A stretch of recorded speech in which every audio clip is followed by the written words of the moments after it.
ಸೈಟನ್ನು ಹಿಂತಿರುಗಿಸುವ ವಿಚಾರಕ್ಕೆ ಸಿಎಂ ಸಿದ್ದರಾಮಯ್ಯನವರ ಧರ್ಮಪತ್ನಿ ಬರೆದಂತಹ ಪತ್ರವನ್ನು ನೋಡಿದ್ವಿ. ಅದಕ್ಕೆ ಸಿಎಂ ಸಿದ್ದರಾಮಯ್ಯನವರ ರಿಯಾಕ್ಷನ್ ಅನ್ನು ಕೂಡ ನಾವು ಗಮನಿಸಿದ್ವಿ.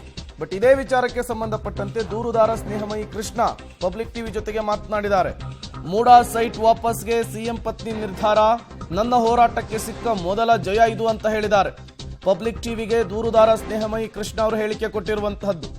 ಸಿಎಂ ಪತ್ನಿ ಭಾವನಾತ್ಮಕ ಅಸ್ತ್ರವನ್ನು ಪ್ರಯೋಗಿಸಿದ್ದಾರೆ. ತನಿಖೆ ನಿಲ್ಲಲ್ಲ, ಶಿಕ್ಷೆಯ ಪ್ರಮಾಣ ತಗ್ಗಬಹುದು. ಇದೊಂದು ಭಾವನಾತ್ಮಕ ಪತ್ರ ಅಷ್ಟೇ, ಕೊನೆಯ ಅಸ್ತ್ರ ಅಷ್ಟೇ.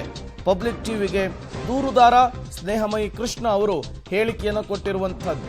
ಇದೇ ಸ್ನೇಹಮಯಿ ಕೃಷ್ಣ ಅವರು ಸಿಎಂ ಸಿದ್ದರಾಮಯ್ಯನವರ ವಿರುದ್ಧ ತನಿಖೆ ಆಗಬೇಕು ಅಂತ ಹೇಳಿ ರಾಜ್ಯಪಾಲರ ಬಳಿ ಹೋಗಿದ್ರು. ಅದಾದ್ಮೇಲೆ ಕೋರ್ಟಿಗೆ ಹೋಗಿದ್ರು. ನಿನ್ನೆ ಅಷ್ಟೇ ಇಡಿಗೂ ಕೂಡ ಕಂಪ್ಲೇಂಟ್ ಕೊಟ್ಟಿದ್ರು. ಮಾತನಾಡಿದ್ದಾರೆ. ಏನ್ ಮಾತನಾಡಿದ್ದಾರೆ ಬನ್ನಿ ನೋಡ್ಕೊಂಡು ಬರೋಣ.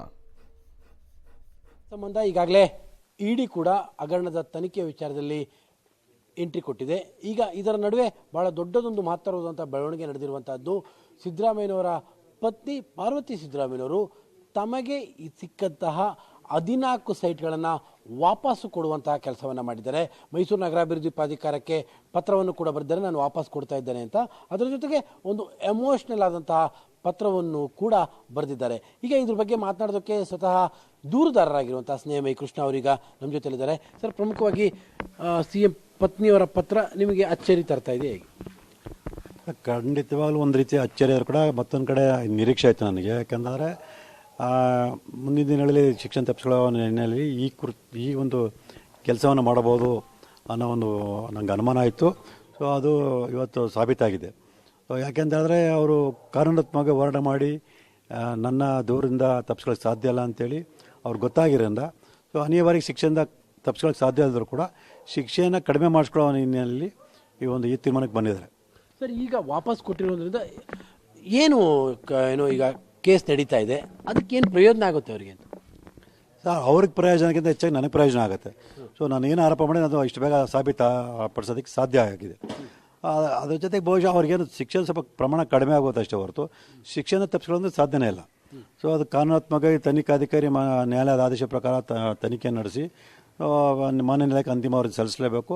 ಆ ಅಂತಿಮ ವರದಿಯನ್ನು ಮಾನ್ಯ ನ್ಯಾಯಾಲಯ ವಿಚಾರಣೆ ಮಾಡಿ ತಪ್ಪಿತಸ್ಥರಿಗೆ ಶಿಕ್ಷೆಯನ್ನು ವಿಧಿಸುವಂಥ ಒಂದು ಪ್ರಕ್ರಿಯೆ ನಡೆಯುತ್ತೆ. ಅಲ್ಲ, ಯಾಕೆಂದರೆ ಈಗ ಲೋಕಾಯುಕ್ತ ತನಿಖೆ ನಡೀತಾ ಇರುವಂಥದ್ದು ಈ 14 ಸೈಟ್ ಮೇಲೆ. ಈ 14 ಸೈಟ್ ಮೇಲೆ ನಡೀತಾ ಇರೋ ಸಂದರ್ಭದಲ್ಲಿ ನಾನು ವಾಪಸ್ ಕೊಟ್ಬಿಟ್ಟಿದ್ದೀನಿ, ಇನ್ಯಾಕೆ ತನಿಖೆ ಅಂದರೆ ಈ ಥರದಲ್ಲಿ ಬರುತ್ತಾ ಇದು ಅಂತ?